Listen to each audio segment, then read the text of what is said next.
Hello, welcome to the fifth module of the GEC Core 1 Coordination Training. My name is Fred Mugabi, an Information Management Officer with the GEC. I'll walk you through the ECMT, the Education Cluster Monitoring Tool, in brief, the ECMT, in other places called 3 or 4 or 5 Ws, is the main tool for monitoring and reporting in the cluster. It's made up of 5 Ws, that's the who, the what, the where, the when, and the for whom. And so from now on, you should be convinced that the other name for the ECMT is the 5 Ws. The GEC has a standard template in the toolkit that can be adapted and contextualized. Before walking you through the template, let's remind ourselves as to why partners should report to the cluster, because they help us identify gaps and the duplication. The gaps that we can identify could include geographical, that there are some important admin areas that we are not covering.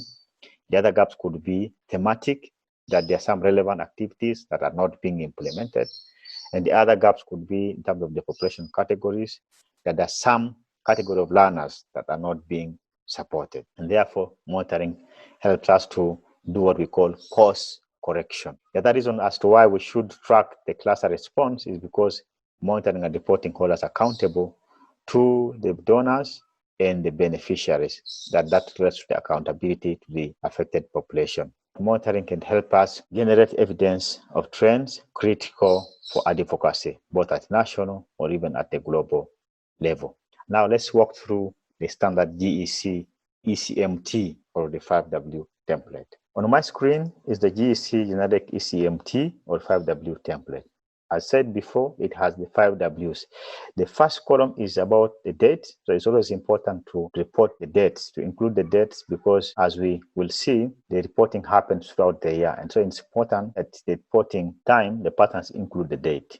The first W is the who, and this includes the reporting organization, its acronym, and the type. It is important because when we do the analysis, we require the type of the organization. It's what we call the project owner, the implementing partner, and the donor. These can all be contextual. In some contexts, you may require only up to here.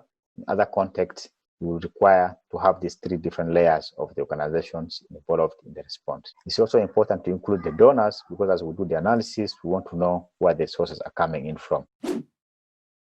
The second W is on the geographical information, and that's the where.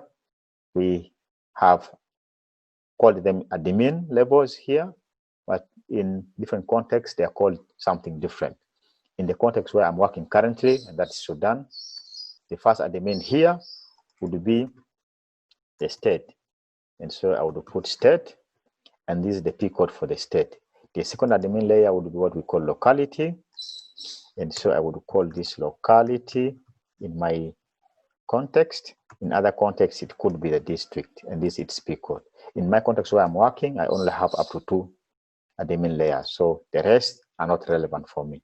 In your context, if they are, please add admin 3 and admin 4. Latitude and longitude are normally relevant for the last admin layer, and so this could be for admin layer 4.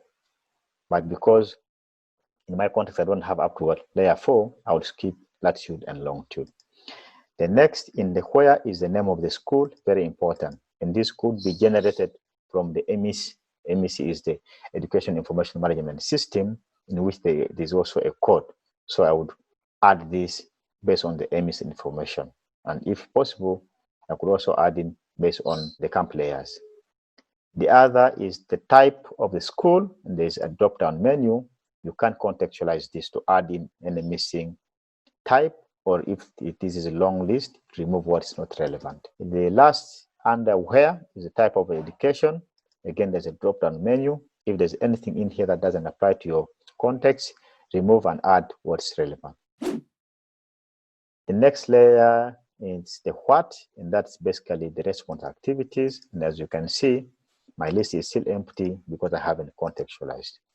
And it has the unit of measurement for the activity, and there's what we call target and reached. Some of these are not relevant, but depending on the context. The first W is the whom, and this is about the beneficiaries. So we have the total target, the total reached, very important, and then disaggregated as boys, girls, men above 18, and women above 18. You can contextualize this further. This push these days to add those with disabilities. So please add in any column as may apply in your context. The last W is the when, and this is basically about the status of the project. And as we can see, there's a drop-down menu as planned, finance, planned, not financed, ongoing, suspended, or completed. And then we have the activity start date and activity completion date. These are also very relevant. And as you can see, you add date, month in the year. The last column is for comments. So against each of the rows. So that is, in short, the template. You can add other columns, and or if not relevant, hide or remove some of the columns. We will start the process of contextualizing this ECMT template.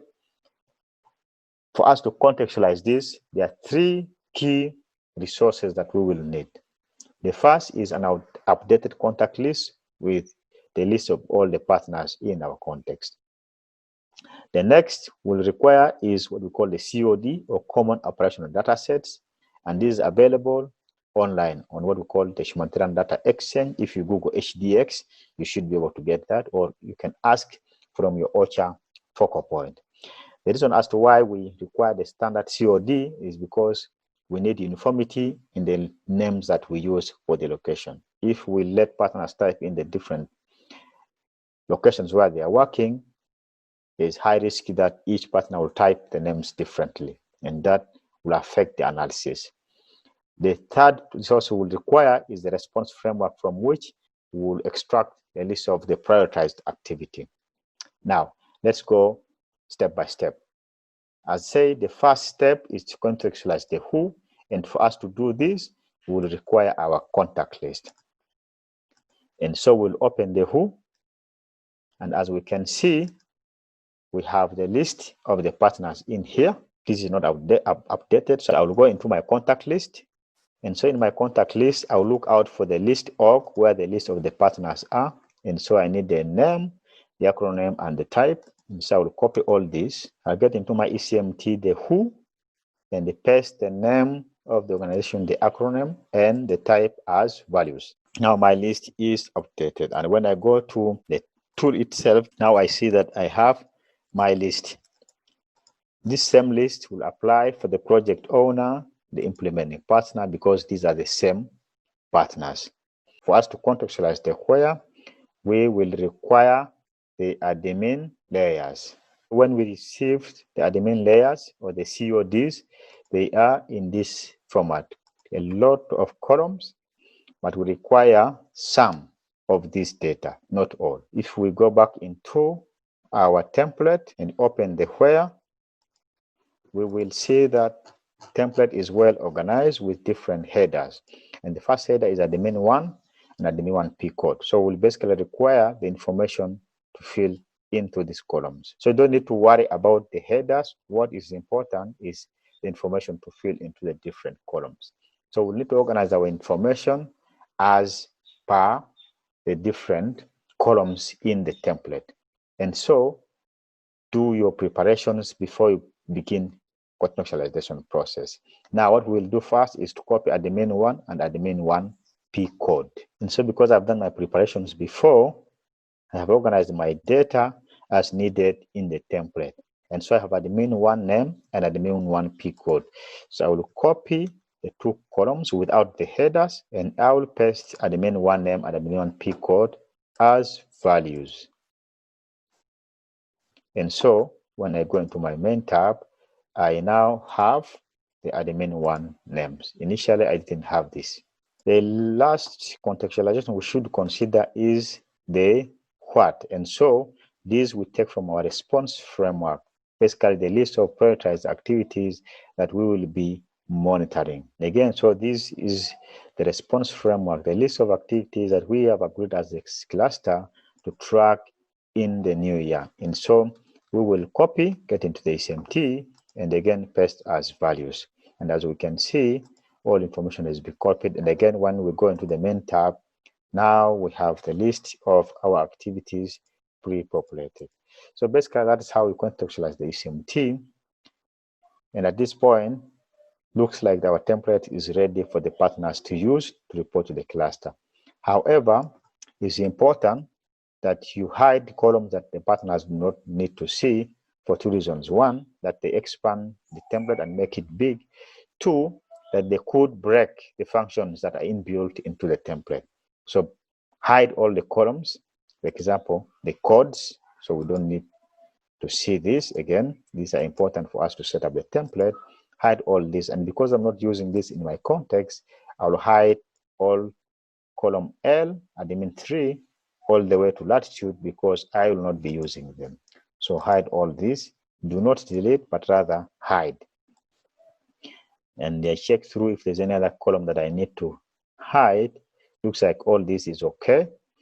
The other important aspect is also to hide the other worksheets that the partners do not need to see, so that again, they don't play with the functions that are inbuilt. So I will click, I right click and say hide and hide. So what is left is the only tab that the partners need to see. And before again I send this out, I will protect this with a password to limit the partner's ability to again play with my template. So I'll go to review and say protect the worksheet, and so I can type my password. The password should be that complicated, but again easy for me to remember. So I take an example in here, I type it again and say okay, and if I want, I can still do the same, and you can select what the partner should do with the sheet. There are different functions in here, and again should be the same password for me, 1 2 3, and again I do the same. Boom. Now at this point, the partners cannot unhide, as you can see. So whatever has been hidden, the partners will not be able to see, and also they cannot delete or even insert a new column. So basically, they'll be able to use the select functions to fill in the template. So that's how you contextualize the ECMT. If you have any questions, feel free to email the help desk for technical support, and we will reach out to you. Thank you very much for watching this video.